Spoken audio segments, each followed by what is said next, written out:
सभी। I wish आप सभी अच्छे और स्वस्थ होंगे। सो स्टूडेंट्स, मैं सुमन आप सभी का श्री PSM पब्लिक स्कूल के यूट्यूब चैनल पर स्वागत करती हूँ। सो डियर स्टूडेंट्स, आज जो हम 6th क्लास के लिए सब्जेक्ट हमारा हिस्ट्री है, उसमें लेसन नंबर 2 है हमारा on the trail of the earliest people, आरंभिक मानव की खोज में। इसके ऊपर आज जो हम पढ़ेंगे। सो स्टूडेंट्स, इस लेसन को जो हमने पिछली वीडियो के अंदर जो है पढ़ना स्टार्ट किया था, तो इसको हम जो आगे इसको कंटिन्यू करेंगे। तो हमारा इसमें नेक्स्ट टॉपिक रहेगा जैसे choosing a place to live in, रहने की जगह निर्धारित करना।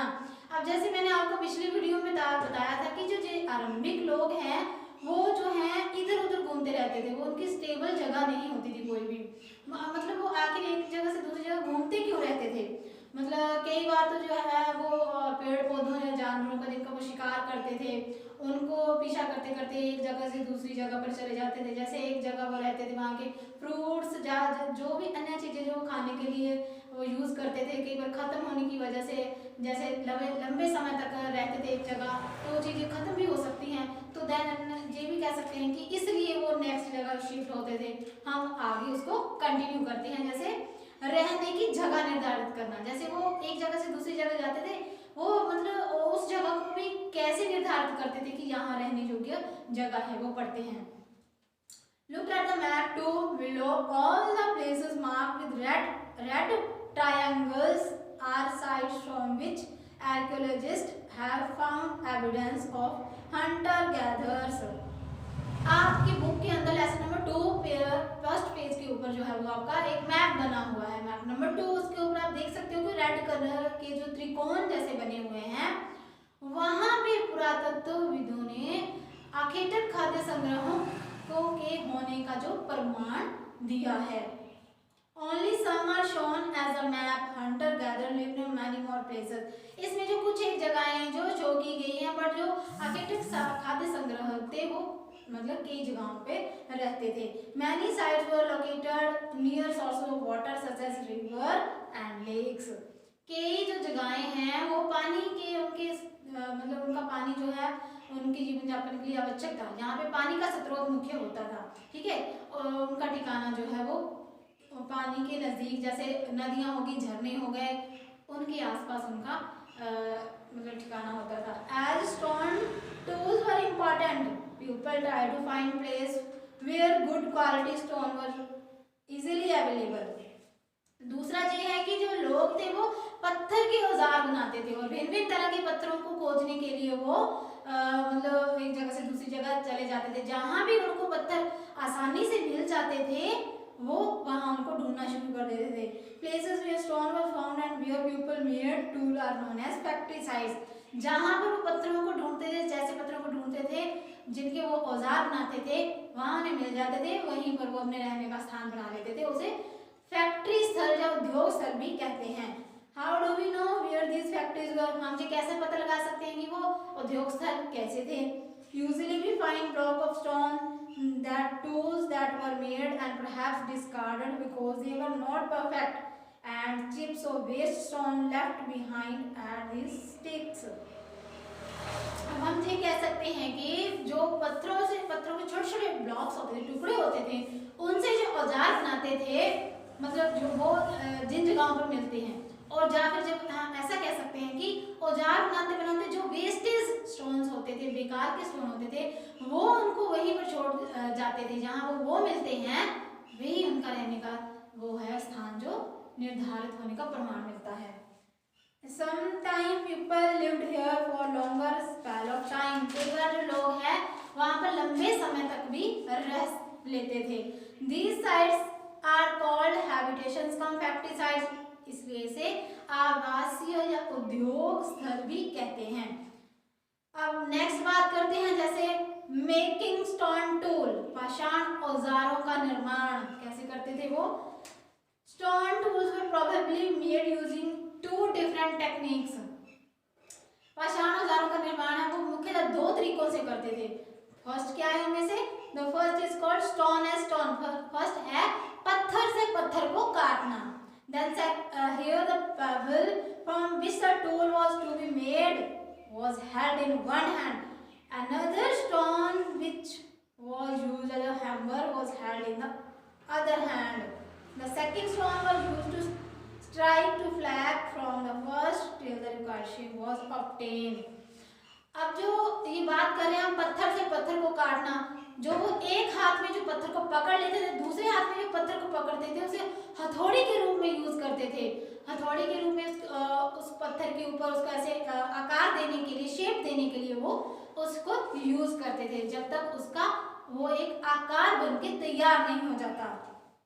देन सेकंड बात करें जैसे प्रेशर फ्लैकिंग, दबाव शल्क तकनीक। Here the core was placed on a firm surface.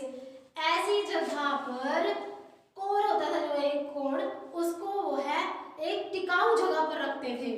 The hammer stone was used on a piece of bone or stone that was placed on the core. और जो है वो पत्थर हड्डी की जैसे एक पीस को वो कोर के ऊपर आकार देने के लिए यूज करते थे, हथौड़ी के रूप में यूज करते थे। To remove flag that put shape into tools, जब तक कि पत्थर पर उसकी शेप नहीं बन जाती। देन नेक्स्ट बात करें जैसे फाइंडिंग आउट अबाउट फायर, आग की खोज। अब जैसे उन्होंने आग की खोज कब करनी शुरू कर दी, मतलब आग कैसे जलानी शुरू कर दी, वो देखते हैं। Find the Kohinoor caps on map 2। आप जो मैंने आपको मैप दिखा, मैंने बोला कि आप बुक के ऊपर देख सकते हैं, उसके ऊपर आप कोहिनूर एक गुफा है उसको देखिए। This suggest that people were familiar with the use of fire। इससे हमें ये पता चलता है कि जो अरबिक लोग थे उन्होंने पारिवारिक रूप में जो आग को जलाना सीख लिया था। Fire could have been used for many things। जो आग थी वो कई मतलब तरीकों के लिए जलाई जाती होगी, जैसे sources of light, to cook meat and to scare away animals। प्रकाश के लिए यूज कर सकते थे उसे, और जो मांस पकाने के लिए यूज कर सकते थे, और जो है वो जंगल के खतरनाक जानवर होते थे उनको भगाने के लिए भी आग का यूज कर सकते थे। देन नेक्स्ट बात करते हैं जैसे चेंजिंग इन्वायरमेंट, बदलती जलवायु। Around 12,000 years ago, there were major changes in the climate of the world with a shift toward relatively warm conditions। लगभग 12,000 साल पहले इस दुनिया की जलवायु में बहुत ज़्यादा बदलाव आया, इसकी वजह से बहुत ज़्यादा गर्मी पैदा हो गई। It many areas this led to the development of grasslands।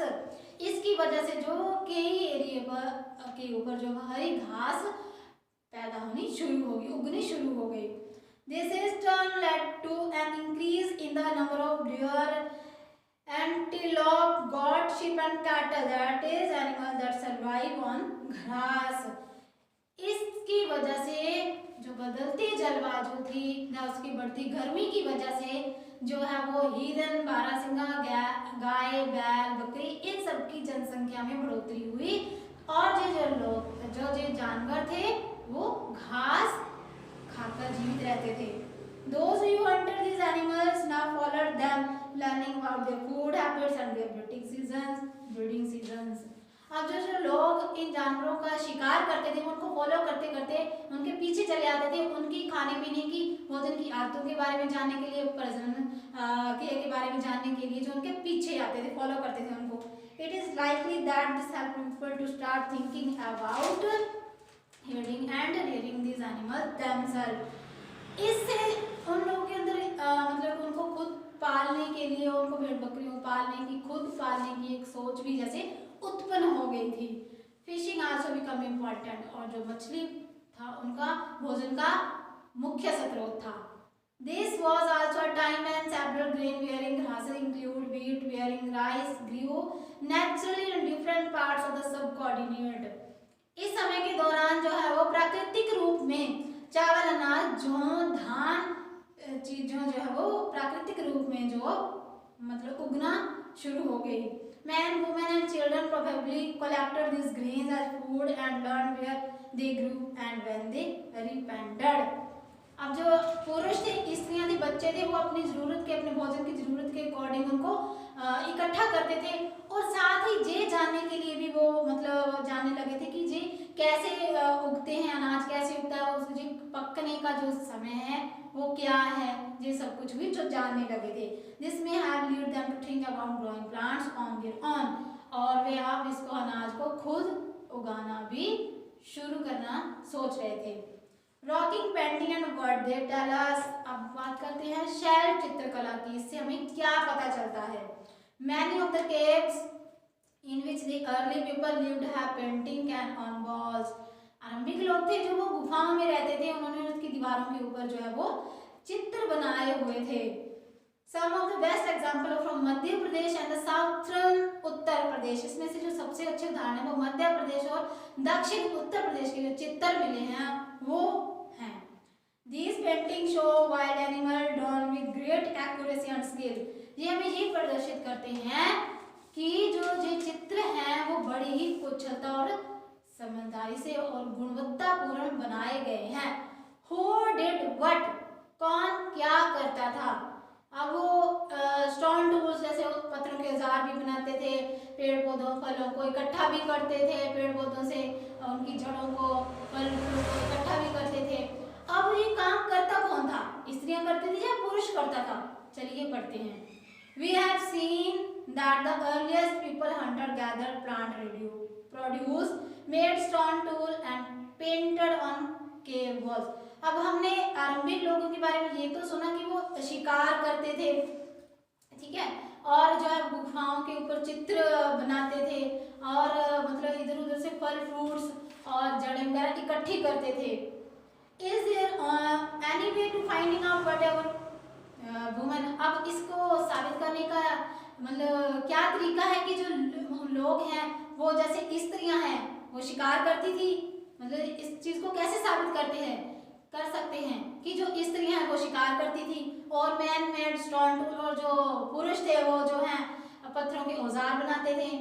Whatever women painted और मैन गैदर्ड फ्रूट, जहाँ हम कह सकते हैं कि स्त्रियां पेंटिंग करती थी, जहाँ जो वो हैं पुरुष हैं वो फ्रूट्स इकट्ठे करते थे।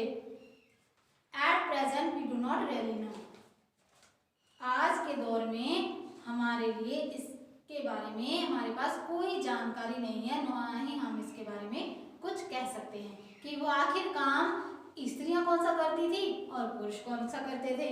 However, there are at least two possibilities, इसकी दो बातें संभव हो सकती हैं। It is likely that both men and women may have done many of these things together, एक तो ये हो सकता है कि जो स्त्रियां और पुरुष हैं मिलकर मतलब कि सारे काम इकट्ठे कर लेते थे, या फिर it is also possible that some task were done by only women, other only by man. जबकि दूसरा हम ये कह सकते हैं कुछ काम जो है वो केवल स्त्रियां ही करती थी, कुछ काम केवल पुरुष ही करते थे।